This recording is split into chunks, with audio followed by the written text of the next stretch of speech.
Chapter 3. The Woman, Her Hatred, and the Land She Left Behind. Julia and Maya realized they were suddenly standing in the middle of a cemetery as the beds of fog slowly moved away from them. In front of them, at the outskirts of the fog, something formed, once again from nothing. A person, or so it seemed. Julia and Maya were startled by the terrifying silhouette of a moving skeleton, covered in a white, semi-transparent wedding dress. On the skeleton's head was an old golden crown positioned. The cold witch's laugh from before sounded again, and it became clear whose it was. "Stop this!" Julia screamed, for Drake and Harold were still in immense pain. The skeleton had the appearance of a woman, a queen, in fact. "They will pay!" the woman screamed. "Why? Stop this, please!" Julia screamed hopelessly. "Why would I? This is just so entertaining. Please!" "Ha ha ha! Welcome to my graveyard. This was once my home." "What are you doing to them? They've done nothing wrong," Maya shouted. "Your friends will die, as will all, for their disgusting existence. But first, a tale." Julia and Maya were confused and had no idea what the woman wanted. Long ago, the fog formed a scene before them. Drake and Harold were slowly losing their minds and were close to no longer being able to resist the pain. They were silenced while trying to expel the headache that would soon prove to be lethal. The scenery began with a woman. There was a princess. She was forced to marry a man of wealth she did not love, and while she thought it didn't go both ways, she wasn't exactly aware of the truth. The scenery changed into a wedding. Shortly after the princess married the man, she was deceived. The man had stolen what the princess held dear to her and left. The man from the wedding was seen running until the scenery changed again. But tragedy must be forgotten, so the princess remarried not long after. Another wedding appeared, but it didn't remain a wedding for long, only to find her new husband betraying her with another woman. She was devastated, seeing yet another man defile her trust. From these experiences, she learned many things, and the most important lesson was known by no one else better than by her. No man could be trusted. The scenery started showing horrific events. She grew strong, cunning, merciless. She finally had a purpose, to rid the world of all men, for all women to suffer no more. "We are just children, they've done nothing like that," Maya shouted. "But they will," the woman answered before she continued. "The princess was doing so well, but a curse had struck her. She was losing her humanity. Slowly, after each kill, her body changed. She lost every part of her flesh, all her skin, her mortality. The princess couldn't die, and as she lived for years in agony, she tried to end it herself, but it only made it worse. The princess had become an immortal being, doomed to roam the dying lands of Uranian and Venus for all eternity. And every man that passes, once I find them, will cease to live any longer." "Please, you can't do this. This isn't fair. They're not all like that, and they don't all become like that," Julia tried to explain, but the woman wouldn't listen. She just kept laughing hysterically, doing nothing but stare without eyes. Julia had started to cry while holding Drake, who was suffering immensely. Maya rose up and took a few steps towards the woman, swinging her arm at her, but going right through her. "Silly girl, you can't harm me. I am a ghost to you." Maya looked at the woman and smiled for a second. "Julia, it's the fog." "What? The fog is causing the pain. Let's go. We have to get them out of here." "All right," Julia replied, sobbing. "What are you doing?" the woman asked. "No!" Julia lifted Drake up, which cost her a lot of strength. While Maya tried to carry Haru, they tried to get as far away from the fog as possible. The woman followed them, but the fog was too slow, and as it turned out, she was incapable of leaving the bed of fog. "No! Come back! How dare you cooperate with the enemy? You will pay! You hear me? You will pay!" But Julia and Maya had succeeded in carrying the boys out of the fog. Immediately after making it out, the pain stopped, though both Drake and Haru had fainted. Julia and Maya kept dragging them along so that the fog would eventually be too far away.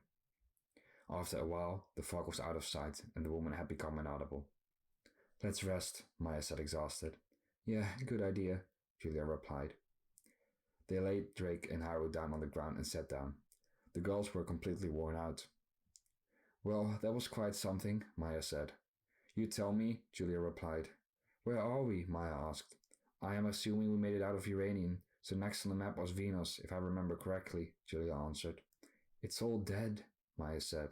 "Yeah, now we know why."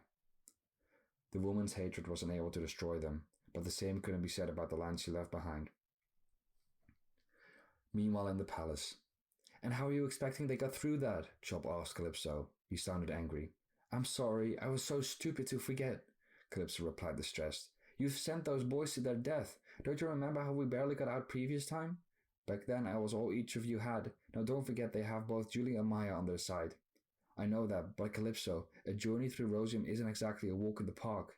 I know they have each other, and I believe in them, but we have to go and help them. You're right. We're not getting any wiser by staying here. And that library isn't much use either, seeing as I'm not qualified to enter. That library you found the prophecy of the Ice Age in? You were not qualified? You? Yeah, it's weird, isn't it? Drake was lying on the ground, with his back against the boulder. He gained consciousness and tried to open his eyes. He looked at Haru, who laid against the boulder next to him.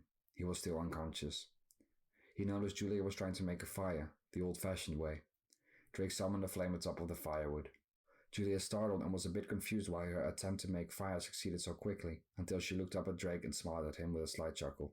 Thank you. You're welcome. Thought I'd save you the trouble. How are you? I'm alright. Wait, what happened? Where are we? What is the last thing you remember? Some sort of skeleton. The rest is vague. Well, you and Arrow almost died, in fact. There are enemies around every corner. We have to be more careful from now on. Why? Take it easy. You were in a lot of pain. Drake tried to relax. Where are we? Venus, probably. Charming place. Very. Maya returned to them. Drake, you're awake. Finally. Maya threw some sticks on the ground. Where'd you get that? Tumbleweed, mostly. But yeah, not too many trees around. Maya started sitting down. Hold on, how long have I been out? Julia looked at Drake with a worried expression. She was holding in an answer he wouldn't like. Tell me. Drake, you were out for almost 3 days. 3 days? Why didn't you wake me? We didn't know how. You were sleeping like a baby. Whatever we tried, you wouldn't wake up, Maya said. Oh no, we've lost so much time. We have to go. Haru, wake up. Drake started shaking Haru, and surprisingly enough he did wake up on command, unlike the other times Julia or Maya had tried. Only in a bit of an unusual way. Banana! Banana? What the hell were you dreaming about? Julia asked him. Come on, we have to go, Drake said as he forcefully lifted Haru up. Where are we going next? Maya asked. Tiramisu, right? Haru said as he rubbed his eyes, still half asleep. Tiramisu, what? No, it's Taraku, the desert land. Oh, sorry. You alright there, Sport? Maya asked him. A few hours passed in which nothing happened and nothing changed. The only change in hours was the sunset. In order not to overdo it, they had to rest eventually. It turned out they didn't nearly pack enough food or water, so Drake and Howard proposed to go look for some. While Julia and Maya rested, the boys ventured further out. The land of Venus had not seen any snow yet. It was just a dark, rotten landscape reaching out for many kilometers. Their search for something to eat went on for many hours, until they had to admit there was nothing to find. Drake, I don't think we're going to find anything. We should head back. You're right. We should indeed go back. A while later. Why is it taking them so long? Maya complained. They've been gone for hours. I wouldn't know, but we'll never find them. We have to wait it out. If they're not back in an hour, I bet they found a snack bar. Haha, probably. It was quiet for a few seconds. I'm calling it a night, Maya said as she rose up and walked towards her tent. All right, I'm right behind you. Nighty, nighty. As Maya entered her tent, Julia heard footsteps. Drake and Howard finally returned. What took you two so long? I'm sorry, Julia, we couldn't find anything, Drake said. Well, that's unless you like dirt, Haru said. Julia shook her head, slightly disappointed in his joke. Go get some sleep. We move in the morning. Everyone entered their tents and slept through the night. Drake couldn't sleep again. He was worried about the amount of time they had lost. He kept cracking open his skull trying to figure out what CK could stand for. All he could hope for was that the people from Taraka could help them, but nothing was sure. The sun came up the next morning, but when Drake exited his tent he couldn't see the sun. The mist covered everything. Though it was no mist, it had never rained. Guys? Haru exited the tent while rubbing his eyes. What is it? Drake suddenly collapsed and the headache returned. He started groaning from the pain, and the same started happening to Haru. The girls stormed out of their tent and were directly wide awake. She's back, Maya said fearfully. The woman's laugh sounded, and she was coming closer. Come on, we have to run, Julia said. Julia picked up Drake, and Haru, who was still capable of cooperating, started walking on his own while Maya quickly packed both tents. After following them, she went and helped Haru, who was close to collapsing. If they faint, they'll be out for days again, Maya pointed out. Julia tried to think of a way to escape the fog quicker but didn't know what to do. Haru was in pain, but as he tried to ignore it, he looked behind him. The woman was visible and approaching them. Haru refused to go along and stopped. Haru, what are you doing? Maya asked him. Haru tried to ignore the pain, which was a terribly difficult task. Such resistance, the woman said. Futile resistance. Haru looked right at her, while despite the pain, he grinned. Haru crossed his arm and made a quick movement outwards, creating a huge gust of wind. The wind got rid of the fog, and the woman was suddenly out in the open. Haru's pain started disappearing immediately. The tables had turned when the woman was separated from the bed of fog. Her bones started melting, and she started screaming. Her freakishly high-pitched scream echoed through the lands of Venus as her skeletal body was melting away.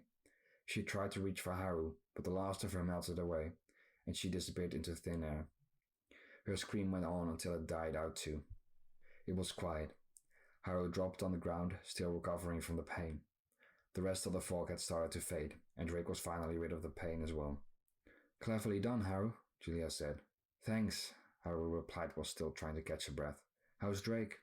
Drake laid on the ground motionless, though not yet having lost consciousness. The start of their journey had already exhausted them, and compared to what they still had to go through, so far it had been child's play. It's Drake. He'll manage, Julia said resolutely.